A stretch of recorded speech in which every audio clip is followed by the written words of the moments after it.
अस्सलामुअलैकुम दोस्तों, जिद ये खुदा का एक ऐसा तोहफा है जो इसे समझकर सही रास्ते पर निकल जाए तो अल्लाह उसे कामयाबी जरूर अता करता है। भले वो कामयाबी थोड़ी देर से जरूर मिले, लेकिन मिलती जरूर है, क्योंकि कामयाबी हासिल करने के लिए जिद के साथ साथ सब्र भी जरूरी है। तो दोस्तों, आप में से ज्यादातर लोग अर्तुगरुल गाजी के नाम से तो वाकिफ ही होंगे और इनके ऊपर बनाई गई ड्रामा सीरियल अर्तुगरुल गाजी भी देख रहे होंगे। तो आप ये जानते ही होंगे कि अर्तुगरुल कितने जिद्दी हैं, यानी वो जिस चीज की ठान लें उसे करके ही रहते हैं। आज के इस वीडियो के अंदर मैं आपको अर्तुगरुल गाजी की कामयाबी का राज और जिद के मुतालिक बताऊंगा कि जिद है क्या। लेकिन अपने मौजू की तरफ बढ़ने से पहले मेरी आपसे दरख्वास्त है कि इस वीडियो को लाइक और चैनल को सब्सक्राइब भी कर दें, ताकि आपको ऐसी ही मालूमात से भरी वीडियो की नोटिफिकेशन सबसे पहले मिल सके। चलें अब अपने मौजू की तरफ बढ़ते हैं।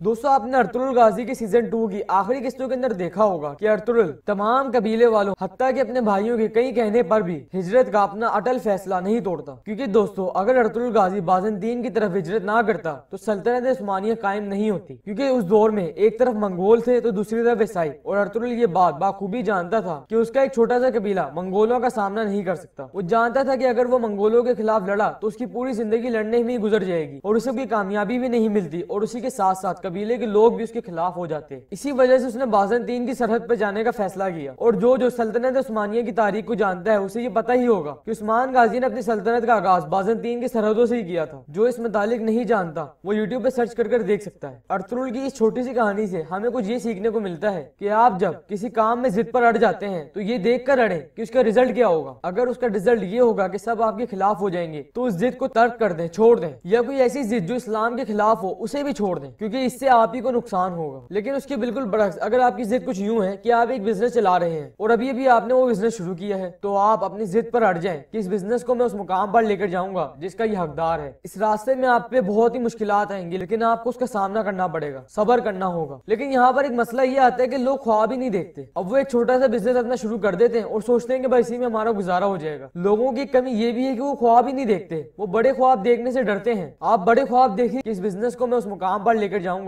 जिसका ये हकदार है। भाई ख्वाब देखो, ख्वाब देखने में आपका क्या जा रहा है, पैसे लग रहे हैं आपके, और उसे पूरा करने के लिए जिद पर अड़ जाओ कि मैं इसे पूरा करूंगा। और आपने अर्तुगरुल गाजी ड्रामे में ये लाइन तो जरूर सुनी होगी, जिसके ख्वाब नहीं उसकी कोई मंजिल नहीं। तो ख्वाब देखो और उसे पूरा करने के लिए जिद और सब्र दोनों करो, क्योंकि ये दोनों ही वो शय है जो आपको कामयाबी दिलाएंगी। दोस्तों, मैंने कामयाबी के सफर को पहचानने के लिए कुछ अल्फाज लिखे हैं जो कुछ यूं हैं: गुलामी, आजादी, मेहनत, बार बार कोशिश, सब्र, जिद और कामयाबी। ये सब कुछ जिंदगी है, उसके बाद हमें मौत नसीब होगी। अब इन सब चीजों के अंदर हमें अल्लाह तबारक ताला को नहीं भूलना चाहिए, क्योंकि दोस्तों आपको पता है कि अर्तुगरुल गाजी ने जिस चीज को पाने का ख्वाब देखा था उसे पाया भी, लेकिन वो इस सब चीजों में अल्लाह तबारक ताला को नहीं भूला। उसने वो सब काम किए जो इस्लाम हमें कहता है। कामयाबी के लिए जिद तो जरूरी है, लेकिन उसी के साथ साथ सब्र भी करना होगा, और जिस हालत में आप होंगे उसमें अल्लाह तबारक ताला का शुक्र भी अदा करना होगा, क्योंकि जो अल्लाह का शुक्र अदा करता है अल्लाह उसे ही कामयाबी अता करता है। अल्लाह तूने मुझे वो चीजें अता की हैं जिसके मैं लायक भी नहीं था, तेरा लाख लाख शुक्र है, तेरा जितना शुक्र अदा करो कम है बेशक। अब जैसे कि मैंने भी आपको 4-5 अल्फाज बताए थे, उनके मायने कुछ यूं हैं। गुलामी का मतलब है आप कोई जॉब कर रहे हैं तो आप माने ना माने आप अपने बॉस की गुलामी कर रहे हैं। वो जब कहता है आप काम पर आते हैं, वो जब कहता है आप छुट्टी करते हैं, उसके हुक्म पर चलते हैं आप। अब पहले आपको इससे आजाद होना होगा, खुद मुख्तार कोई काम करना होगा। मैं ये नहीं कह रहा कि आप जॉब छोड़ दें और फाइनेंशियल बर्बाद हो जाए। अगर आप जानना चाहते हैं कि जॉब के साथ साथ कोई और काम कैसे करें जिसमें मालिक हम होंगे, तो इस मुतालिक मैंने पिछली वीडियो डाली है, जिसका लिंक मैं आई बटन, डिस्क्रिप्शन और एंड स्क्रीन पर भी दे दूंगा, आप देख सकते हैं इस वीडियो के बाद। अब जब आप गुलामी से आजाद हो जाएंगे तो आप जो काम कर रहे होंगे उसमें आपको मेहनत करनी होगी, और जब आप मेहनत करेंगे तो आपको बहुत सी नाकामियों का सामना करना पड़ेगा। इसलिए आपको बार बार कोशिश करनी है, और बार बार कोशिश का नाम ही जिद है। जिद पर अड़ जाना है कि मैंने कामयाबी हासिल करनी है, और सब्र और शुक्र जरूर करना है, फिर ही आपको कामयाबी मिलेगी। लेकिन ये चीज हमेशा याद रखिएगा कि अल्लाह ने जो कामयाबी आपको दी है, अल्लाह ने आपको जो चीज अता की है, वो जिसके पास नहीं है आप अपनी हैसियत के हिसाब से उसे दें, गरीबों की मदद करें, फिर ही आप सच्चे महीनों में कामयाब कहलाएंगे। लेकिन ये बात भी सही है कि कामयाबी हासिल करने के लिए आपको अपने कंफर्ट जोन से बाहर निकलना होगा। आप जो आराम की जिंदगी गुजार रहे हैं उसे बाहर निकलें, क्योंकि कामयाबी कभी भी आराम से नहीं मिलती। उसके लिए मेहनत करनी होती है, बार बार कोशिश करनी होती है, और ये कभी ना सोचे कि मैं ये काम नहीं कर सकता। अल्लाह तबारक ताला ने इंसान को अशरफुल मखलूकात बनाया है। इंसान वो कर सकता है जो कोई और नहीं कर सकता। तो बस जो आप करना चाहते हैं उस पर लगे रहें, उसमें जिद करें कि मैं कामयाब जरूर होऊंगा, और आपकी मेहनत का सिला अल्लाह तबारक ताला आपको जरूर देगा। Be positive. उम्मीद है आपको हमारी आज की वीडियो पसंद आई होगी, तो इस वीडियो को लाइक करके इज़हार करें और इस वीडियो को अपने दोस्तों में भी शेयर करें। Thanks for watching my video. अल्लाह हाफिज़। सब्सक्राइब जरूर कर दिएगा।